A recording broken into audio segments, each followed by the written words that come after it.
கர்த்தருடைய பரிசுத்த நாமத்துக்கு ஸ்தோத்திரம். இன்றைய தினத்துக்கான தேவனுடைய வார்த்தையானது சங்கீதம் 5ஆம் சங்கீதத்திலே 3வது வசனம். அந்த பிற்பகுதியை கடைசி அந்த பாதிக்கு மேலே வாசிக்கிறேன். காலையிலே உமக்கு நேரே வந்து ஆயத்தமாகி காத்திருப்பேன் என்று சொல்லி பார்க்கிறோம். அதாவது காலையிலே உமக்கு நேரே வந்து ஆயத்தமாகி காத்திருப்பேன். தாவீதுடைய சங்கீதத்தில், அதாவது தேவனுடைய பதிலுக்காக காத்திருக்கிற ஒரு காரியம். தேவனுடைய பதிலுக்காக நம்ம ஜெபத்தில் தான் இருக்கிறான். காலையிலே கர்த்தருடைய சமூகத்திலே காணப்படுகிறான், அவன் விண்ணப்பம் பண்ணுகிறான். அப்போது ஆயத்தத்தோடு அவன் காத்திருக்கிறான். காத்திருக்கிறது ஆயத்தத்தோடு காத்திருக்கிறான், ஒரு எதிர்பார்ப்போடு அவன் காத்திருக்கிறான்.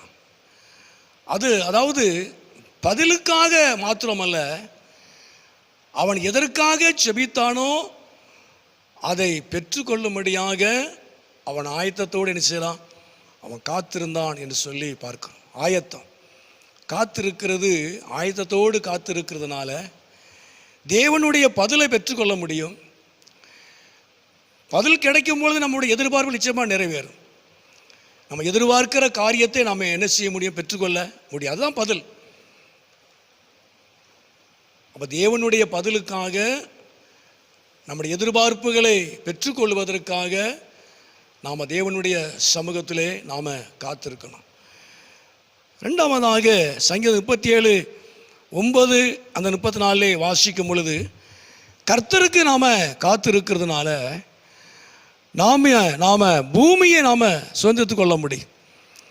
பூமியை சுதந்திரிக்கிற ஒரு காரியம். அது மாத்திரமல்ல, தேவன் நம்மளை உயர்த்துகிறவர் என்று சொல்லி 34 வாசிக்கிறோம். உயர்த்தப்படுவார்கள். கர்த்தருக்கு காத்திருக்கிறதுனால சுதந்திரிக்கிற நன்மைகளை சுதந்திரிக்கிற ஒரு காரியம். கர்த்தருக்கு காத்திருக்கும் பொழுது நாம் நன்மைகளை சுதந்திரித்து கொள்ள முடியும். இந்த பூமியை நாம் சுதந்திரித்து கொள்ள முடியும். அதே நேரத்தில் நாம் உயர்த்தப்படுவோம் என்று சொல்லி பார்க்கிறோம், கர்த்தருக்கு காத்திருக்கிறதுனால. மூன்றாவது ஏசாயா 40:31 எல்லாருக்கும் பழக்கப்பட்ட ஒரு வசனம்.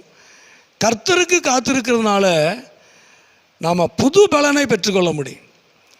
தேவனுக்கு நாம் காத்திருக்கிறதுனால புது பலனை நாம் பெற்றுக்கொள்ள முடியும். கர்த்தருக்கு காத்திருக்கிற புது பலன் அடைந்து கழுகை போல செட்டையில் எடுத்து எழும்புவாங்கன்னு சொல்லி இதை வாசிக்கிறோம். அப்போ உண்மையாகவே கர்த்தருக்கு காத்திருக்கும் பொழுது தான் புது பலனை நம்ம பெற்றுக்கொள்ள முடியும். தேவன் நம்முடைய புது பலத்தினால் நம்மை நிரப்புவார். ஒரு புதிய பலனை தேவன் நமக்கு தருவார். ஒரு புதிய காரியத்தை கர்த்தர் நமக்கு செய்வார், கர்த்தருக்கு நாம் காத்திருக்கும் பொழுது. கடைசியாக 4வதாய் வாசிக்கும் பொழுது 49 அந்த 23 நான் வாசிக்கும் பொழுது, கர்த்தருக்கு காத்திருக்கிறதுனால வெட்கப்பட்டு போவதில்லை. ஒரு மனுஷனுக்கு நாம் காத்திருப்போமானால் நம்ம வெட்கப்பட்டு போயிடுவோம்.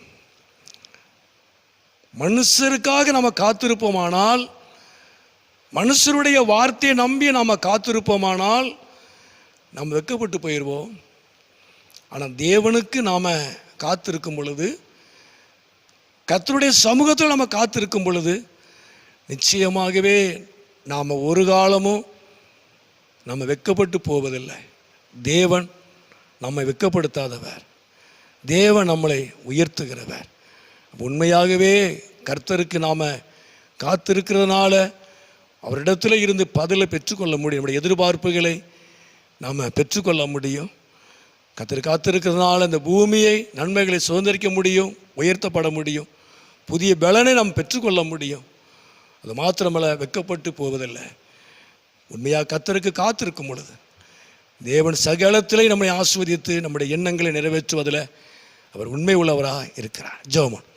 எங்கள் அதிகமாக நேசிக்கிற நல்ல பிதாவே, அருமையான இந்த நேரத்துக்காக ஸ்தோத்திரம். ஆண்டவரே, இந்த சத்தத்தை கேட்டுக்கொண்டு அருமையான நம்முடைய பிள்ளைகளை, குடும்பங்களை என் தேவன் ஆசீர்வதிப்பீராக. உமக்கு காத்திருக்கிறவர்கள் ஆண்டவரே இந்த நாட்களில் வெட்கப்பட்டு போவதில்லை. நீ வெட்கப்படுத்தாத ஒரு தேவன் ஆண்டவரே. உம்முடைய சமூகத்திலே காத்திருந்து உம்முடைய பதிலை நாங்கள் எதிர்பார்க்கிற காரியத்தை பெற்றுக்கொள்ள கர்த்தர் எங்களுக்கு உதவி செய்வீராக. உமக்கு காத்திருக்கிறதுனால உயர்த்துகிறவர், நன்மைகளை சுதந்திரிக்க பண்ணுகிறவர், புதிய பலத்தில் நிரப்புகிற தேவன், வெட்கப்படுத்தாத தேவன். ஆசீர்வதியும், நீர் மகிமைப்படும். இயேசுவின் நாமத்தில் ஜெபிக்கிற நல்ல பிதாவே. ஆமேன், ஆமேன்.